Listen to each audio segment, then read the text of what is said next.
नमस्कार शेतकरी बांधवांनो, पुन्हा एकदा तुमचं लोकसेवा मराठी न्यूज या यूट्यूब चॅनलवरती सहर्ष स्वागत आहे। तर मित्रांनो, आत्ताच खरीप हंगाम 2025 बद्दल मोठे अपडेट समोर आलेले आहे। तर मित्रांनो, ते काय अपडेट आहे तर लगेच पाहूया।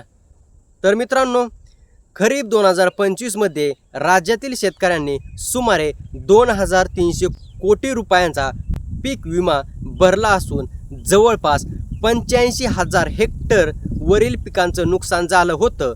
मित्रांनो, खरीप 2025 मधील केवळ एकमेव निकष आहे, तो म्हणजे पीक कापणी प्रयोग, आणि ह्याच अनुषंगाने शेतकऱ्यांना पीक विमा वितरित होणार आहे। तर मित्रांनो, त्याचबरोबर राज्यातील पीक कापणी प्रयोग पूर्ण झाले असून येणाऱ्या 22 एप्रिलपासून शेतकऱ्यांच्या खात्यात पीक विमा जमा होणार आहे। मित्रांनो, पीक विमा वाटपाचे 2 टप्पे करण्यात आलेले आहेत। तर मित्रांनो, अजून पहिल्या टप्प्यात जवळपास 16 जिल्ह्यातील शेतकऱ्यांना पीक विमा वितरित होणार आहे, तर दुसऱ्या टप्प्यात 18 जिल्ह्यातील शेतकऱ्यांना पीक विमा जमा करण्यात येणार आहे। शेतकरी बांधवांनो, आता पुढे पहिला टप्पा आणि दुसरा टप्पा देखील ह्या ठिकाणी पाहणार आहोत।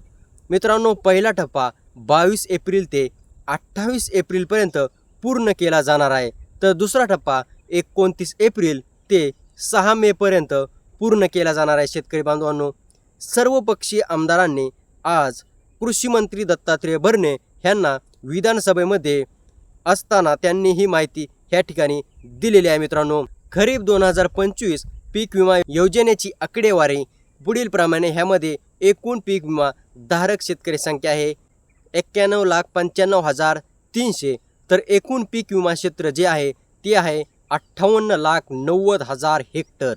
आणि मित्रांनो, ह्या ठिकाणी आपण जर बघितलं तर ह्यामध्ये शेतकरी विमा हप्ता आहे 536 कोटी रुपये, तर राज्य सरकार विमा हप्ता आहे 928 कोटी रुपये, आणि केंद्र सरकार विमा हप्ता जवळपास 928 कोटी रुपये इतका आहे।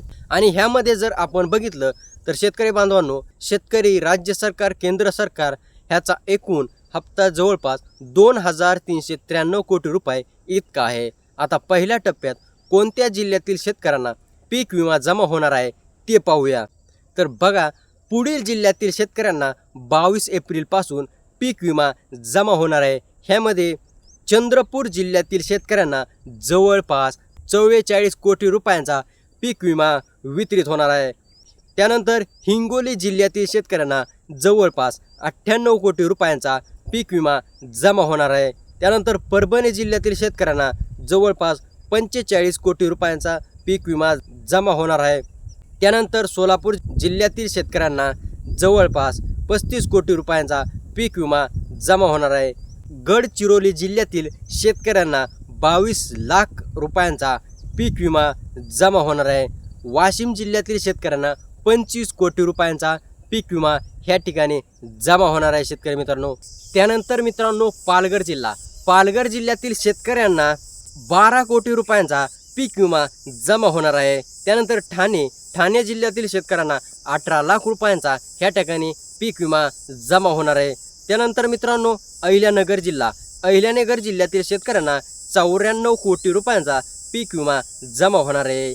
धुळे जिल्ह्यातील शेतकऱ्यांना 42 कोटी रुपयांचा पीक विमा जमा होणार आहे। सिंधुदुर्ग जिल्ह्यातील शेतकऱ्यांना 8 कोटी रुपयांचा पीक विमा जमा होणार आहे। लातूर जिल्ह्यातील शेतकऱ्यांना 65 कोटी रुपयांचा पीक विमा जमा होणार आहे। नंदुरबार जिल्ह्यातील शेतकऱ्यांना 30 कोटी रुपयांचा पीक विमा मित्रांनो ह्या ठिकाणी जमा होणार आहे। त्यानंतर वर्धा जिल्ह्यातील शेतकऱ्यांना जवळपास 44 लाख रुपयांचा पीक विमा जमा होणार आहे। यवतमाळ जिल्ह्यातील शेतकऱ्यांना जवळपास 6 कोटी रुपयांचा पीक विमा जमा होणार आहे।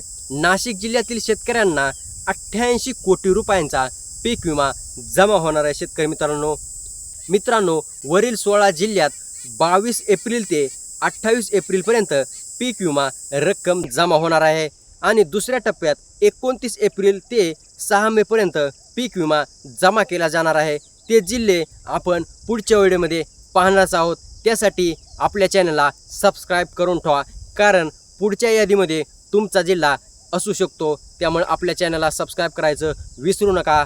तर मित्रांनो, एक महत्त्वाची सूचना, जर तुमचं आधार कार्ड बँक खात्याशी लिंक नसेल किंवा बँक खात्यात काहीतरी गडबड असेल तर ती दुरुस्त करून घ्या आणि KYC पूर्ण करून घ्या, जेणेकरून तुमचे पैसे अडकणार नाहीत. तर भेटूया पुढच्या व्हिडिओमध्ये.